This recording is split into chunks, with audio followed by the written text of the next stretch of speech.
அன்பானவர்களே, அன்பு வணக்கங்கள். ஒரு மனிதன் இறந்த பின்பு அவனுடைய ஆன்மாவானது மேல் உலகம் நோக்கி செல்கிறது என்பதை ஆதி காலம் முதல் கொண்டு புராண காலத்திலிருந்து நம்முடைய ரிஷிகள், யோகிகள், முனிவர்கள், சித்தர்கள் என அனைவருமே தெளிவாக கூறி சென்றிருக்கிறார்கள். அதை இன்றைய ஆவி உலக ஆராய்ச்சியாளர்களும் சரி, மருத்துவ அறிவியல் அறிஞர்களும் சரி 100% உண்மை என்பதை கூறி வருகிறார்கள். நாம் உடலிலிருந்து போகின்ற ஆன்மாவானது மேல் உலகம் போய் செல்லும் பொழுது அது 3 உலகை அடைகிறது என்று கூறுகிறார்கள். அந்த 3 உலகம் என்ன அப்படி என்றால், பாவலோகம் என்பது ஒன்று, மத்திய லோகம் என்பது ஒன்று, புண்ணிய லோகம் என்பது ஒன்று. ஆரம்பத்தில் பாவலோகமும், அதற்கு அடுத்தால் மத்திய லோகமும், அதற்கு அடுத்தால் புண்ணிய லோகமும் இருக்கிறது. இந்த 3 உலகில்தான் நம்முடைய உயிரானது, ஆன்மாவானது மேலே போய் தங்குகிறது. அது எப்படி அந்த லோகங்களை, உலகங்களை சென்று சேர்கிறது என்பதை மிக விரிவாக கூறியிருக்கிறார். இந்த பாவலோகம் என்பது bottom level of the spiritual world என்று சொல்கிறார்.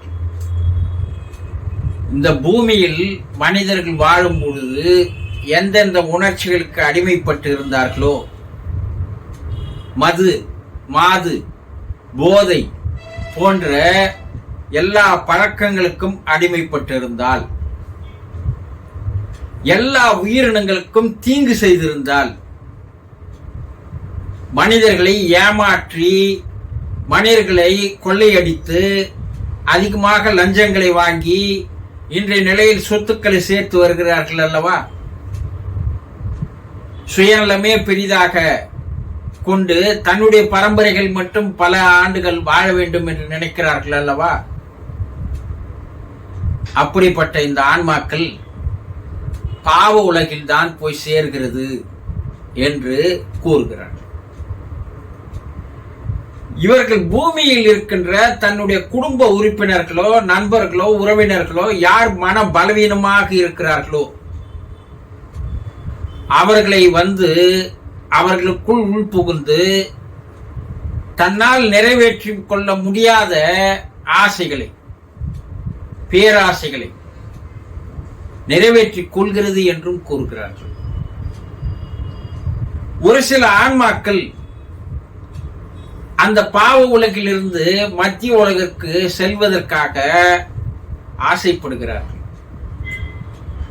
ஏன்னா அந்த பாவ உலகம் என்பது ஒரு இருண்ட உலகம், இருட்டான உலகம். அதை நரகம்னு சொல்லலாம். இந்த நரகத்தில் படுகின்ற வேதனை, துன்பங்கள், துயரங்கள், கஷ்டங்கள் இதையெல்லாம் பொறுத்து கொள்ள முடியாமல் அவை மத்திய லோகத்திற்கு செல்வதற்கு ஆசைப்படுகின்றன.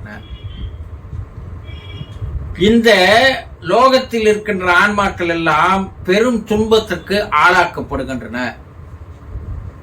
விபத்து, கொலை, தற்கொலை போன்ற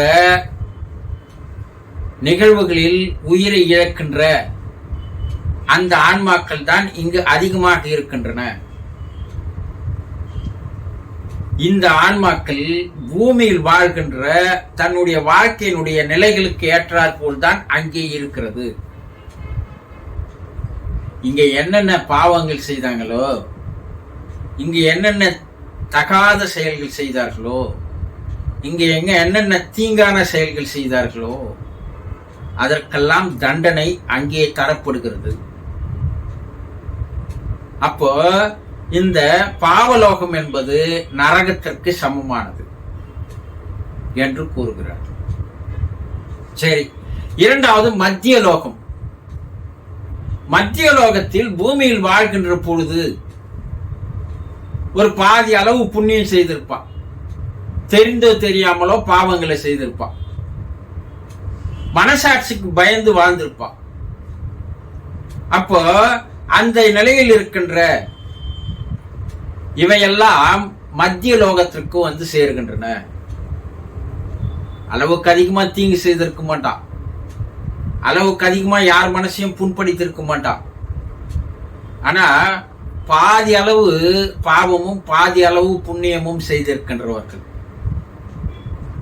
இவர்கள் எங்க வந்து சேர்றாங்கன்னா இந்த மத்திய லோகத்திற்கு அந்த ஆன்மாக்கள் வந்து சேர்கிறது என்று சொல்கிறார்.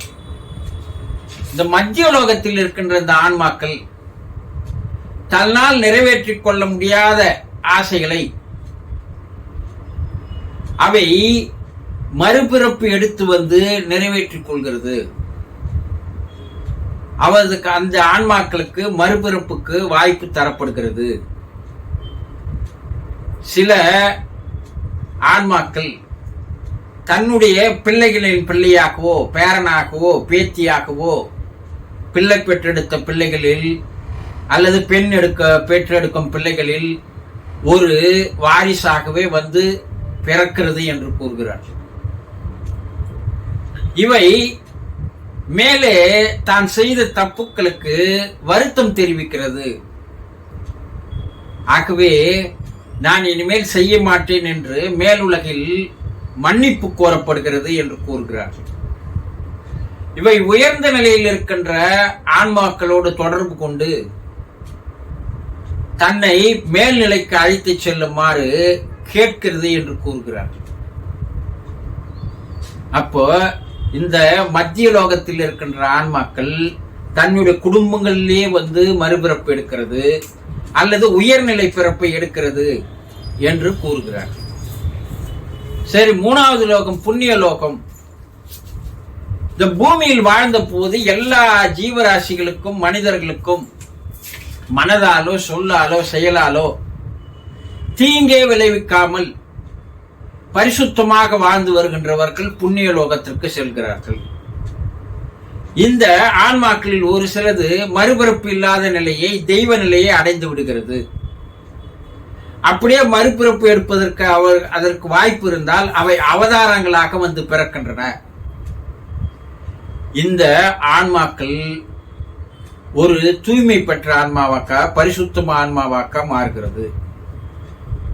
ஒன்று பிறப்பு என்று பூமியில் இருந்தால் அதுவே கடைசி பிறப்பாக இருக்கும், அது ஒன்று அவதாரமாக இருக்கும். அப்படி பிறப்பு இல்லை என்றால் அது தெய்வமாக மாறிவிடுகிறது. இப்படி மூன்று நிலைகளில் பூமியில் இருந்து போகின்ற மனிதனுடைய உயிர ஆன்மானவரது இந்த பூமியில் எப்ப எந்த தரத்திற்கு ஏற்றாற்போல் அவன் வாழ்கிறானோ, தன்னுடைய வாழ்நாளில் அவனுடைய வாழ்க்கை எப்படி இருக்கிறதோ அதை பொறுத்துதான் மேல் உலகில் அவனுக்கு உலகங்கள் கிடைக்கிறது என்பதை தெளிவாக நம்முடைய முன்னோர்கள் பல இடங்களில் புராணங்களில் இதிகாசங்களில் மறைநூல்களில் எல்லாம் எடுத்து கூறியிருக்கிறார்கள். அதை இன்றைய விஞ்ஞானமும் அது சரிதான் என்று ஒத்துக்கொள்கிறது. அப்ப இந்த பூமியில் நாம் எப்படி வாழ்கிறோமோ அந்த வாழ்க்கையை பொறுத்துதான் நமக்கு மேல் உலக வாழ்க்கை கிடைக்கும் என்பதை தெளிவாக தெரிந்து கொள்ளுங்கள். இதனால் தான் திருவள்ளுவர் பொருள் இல்லாருக்கு இவ்வுலகம் இல்லை, அருள் இல்லாருக்கு அவ்வுலகம் இல்லை என்று கூறினார். அப்ப நம்முடைய வாழ்க்கை சரியாக அமைத்துக் கொள்ள வேண்டும் என்பதை தெரிந்து கொள்வது மிக மிக நல்லது. சந்தோஷம்.